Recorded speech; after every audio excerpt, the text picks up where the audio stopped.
సాక్షిలో మాత్రం 2023, 24లో ఎట్లా ఉంది, 2024, 25లో ఎట్లా ఉంది అనే లెక్కలు కూడా ఇచ్చింది. అంటే జగన్మోహన్ రెడ్డి చంద్రబాబు హయాంలో చూస్తే చూడండి, రెవెన్యూ రాబడులు జగన్మోహన్ రెడ్డి హయాంలో 1,73,963 కోట్ల రూపాయలుంటే చంద్రబాబు పాలన వచ్చేసరికి 1,68,443 కోట్లకే పరిమితమైంది.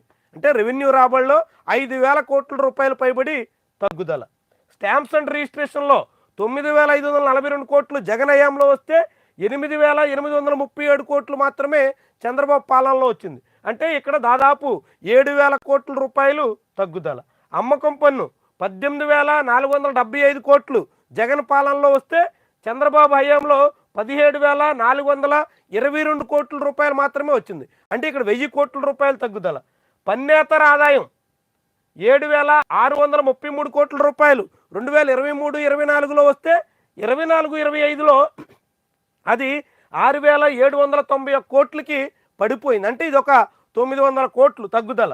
కేంద్ర ప్రభుత్వ గ్రాంట్లు 34,698 కోట్లు జగన్ పరిపాలనలో వస్తే చంద్రబాబు హయాంలో కేవలం 20,135 కోట్ల రూపాయలు మాత్రమే వచ్చాయి. అంటే కేంద్ర ప్రభుత్వం నుంచి వచ్చే గ్రాంట్లు కూడా తగ్గాయి. మూలధన వ్యయం 23,000 కోట్ల నుంచి 19,000 కోట్లకి తగ్గింది. సామాజిక రంగ వ్యయం 1,10,000 కోట్ల నుంచి 1,05,000 కోట్లకి తగ్గింది. ఇక్కడ సామాజిక వ్యయమే 5,000 కోట్ల రూపాయలు తగ్గిపోయింది. ఇక రెవెన్యూ లోటు అయితే 37,000 నుంచి 57,000 కోట్లకు పెరిగింది. 20,000 కోట్లు అమాంతంగా రెవెన్యూ లోటు చాలా ఎక్కువగా పెరిగింది. ఇక ద్రవ్య లోటు 61,000 కోట్ల నుంచి 81,000 కోట్ల రూపాయలకు పెరిగింది. అంటే అప్పులు ఏ మాదిరి పెరిగాయో ఈ లెక్క మనకి సాటి చెబుతోంది. ఇది చంద్రబాబు జగన్మోహన్ రెడ్డి చివరి ఏడాది, చంద్రబాబు తొలి ఏడాది కంపారిజన్. రెండింటినీ పోలిస్తే చంద్రబాబు ప్రభుత్వం ఎంతగా వెనుకబడిందో అన్నింటా. పోనీ ఒక్క విషయంలో ఏదో రిజిస్ట్రేషన్ ఆదాయం పడిపోయిందో, లేదంటే అమ్మకం పన్ను ఆదాయం పడిపోయిందో, మరొక ఎక్కడో కొంచెం మేరకు తగ్గిందో కాదు.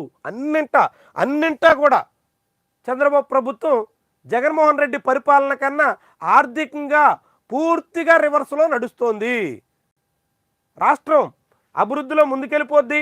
చంద్రబాబు వస్తే చాలా మెరుగుంటుంది, అనుభవజ్ఞుడు, సంపద సృష్టిస్తారు అనేటువంటి ఆశతో జనం పెద్ద మొత్తంలో భారీ మెజార్టీతో చంద్రబాబుని గెలిపిస్తే ఇప్పుడు రాష్ట్ర ప్రభుత్వ తీరు అందుకు విరుద్ధంగా సాగుతోంది అని ఈ లెక్కలు మనకి చాటి చెబుతున్నాయి.